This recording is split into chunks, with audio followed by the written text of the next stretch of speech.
Hello, everybody. I'm going to tell you the next chapter from John's Gospel, the next chapter of the stories of what happened to Jesus before the very first Easter. I'm going to put the Bible behind me so we remember that this is a story from the Bible.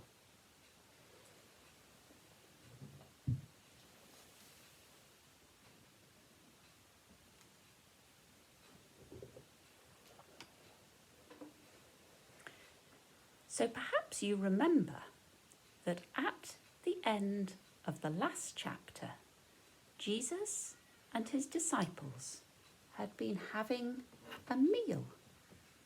They'd been having a supper before the Passover festival. And Jesus had washed his disciples' feet and he'd said, I give you a new commandment. You must love one another, just as I have loved you. And Jesus and the disciples left the room. It was night time. They left the room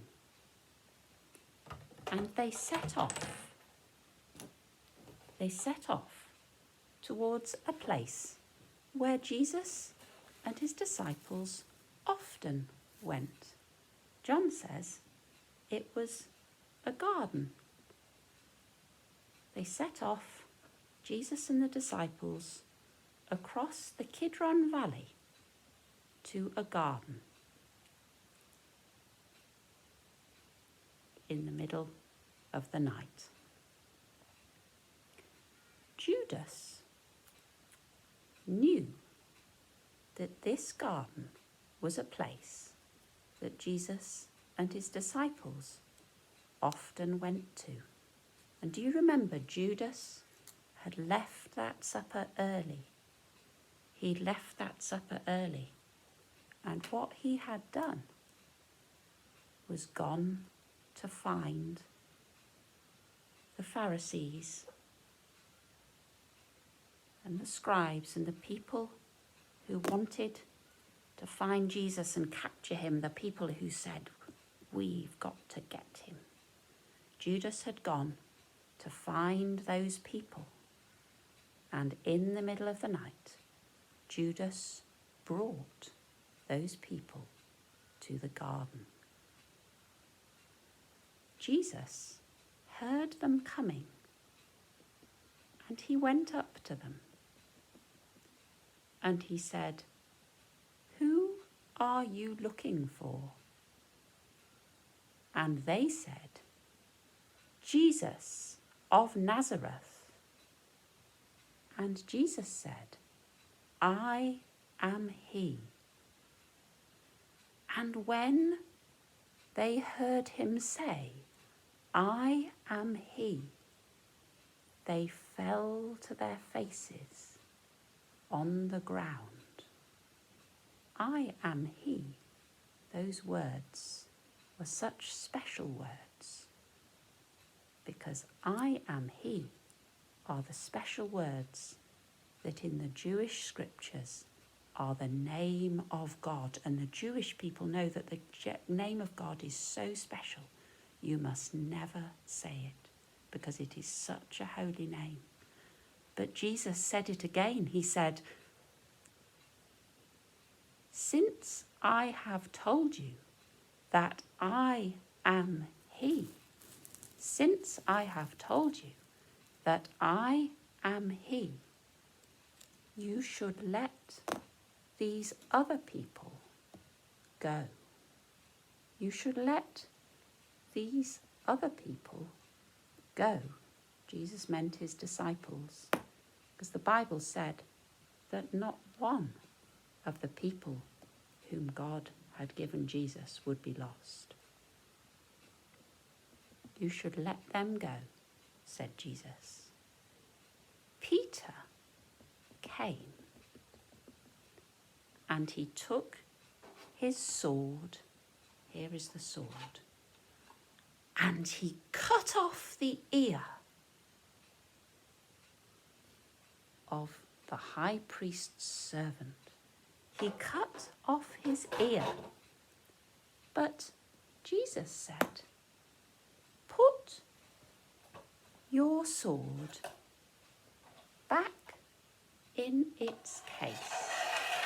Put your sword back in its case. Should I not drink from the cup that the Father has given me?" So the soldiers and the high priest's servant took Jesus. They took Jesus away from the garden, and they took him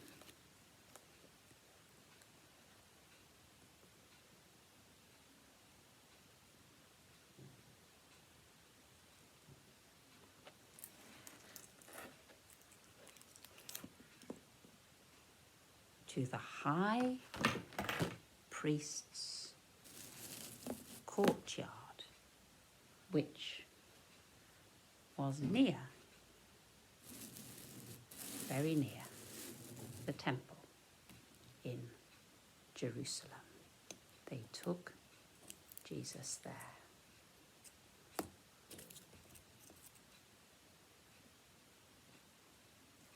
They took him there. And Peter, there's Jesus, near the high priest's courtyard with the soldiers. And Peter and another disciple followed behind. And John says that the other disciple went with Jesus into the high priest's courtyard. But Peter stayed by the gate. And when Peter went in to the courtyard, he saw that there was a charcoal fire in the courtyard, a charcoal fire.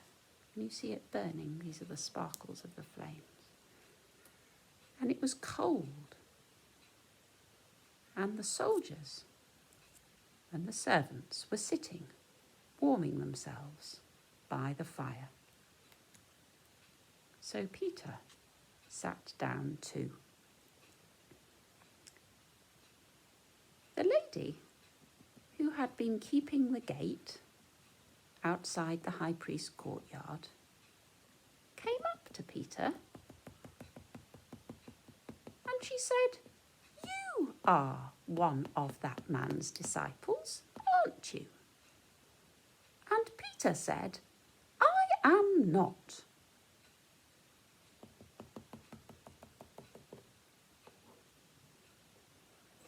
Meanwhile, the chief priest's father, who was called Annas, was talking with Jesus. "What have you been teaching?" he asked Jesus. Jesus said, "Everything I have been teaching, I have been teaching in public. I have been teaching in the temple, and I have been teaching outside. I haven't done anything in secret. I have done nothing wrong."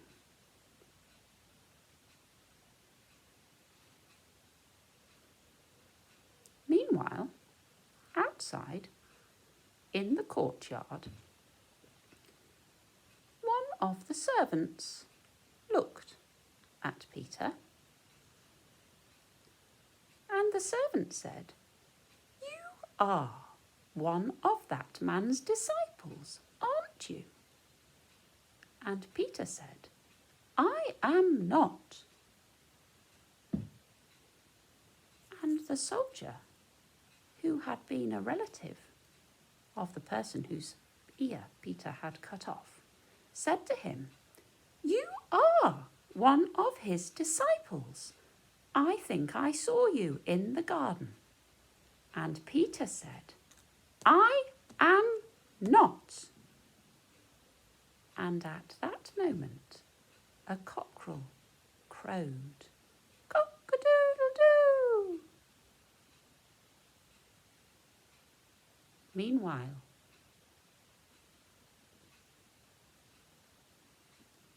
Annas, the chief priest's father, sent Jesus to see Caiaphas, who was the chief priest that year. So the soldiers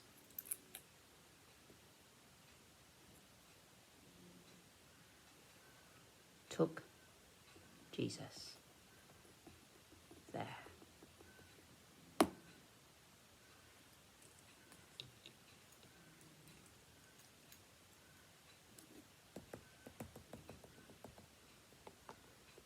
And that is the end of this chapter.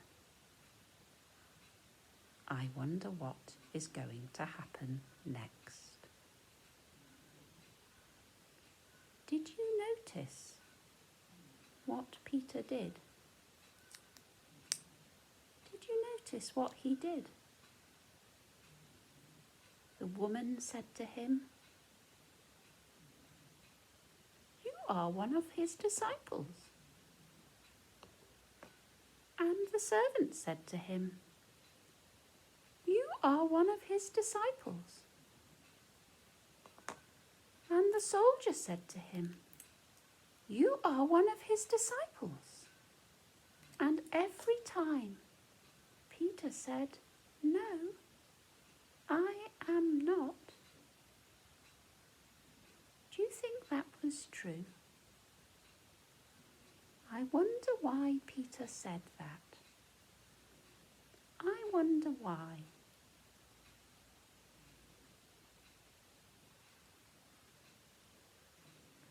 Sometimes we can all be a bit like Peter, can't we? Sometimes we say things that aren't true, and there are all sorts of reasons why we say things that aren't true. Later on in the story, when we do some more chapters, there'll be a beautiful thing where Jesus helps Peter remember that moment, and where Jesus lets Peter know that he forgives him. But that chapter is yet to come. That'll be a chapter that we hear about soon.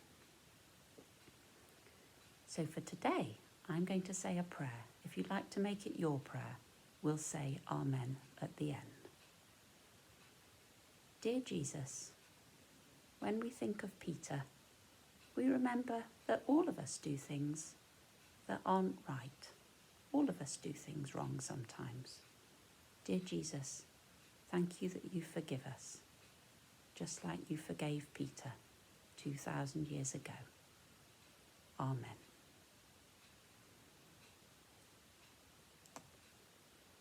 So that is the end of this chapter.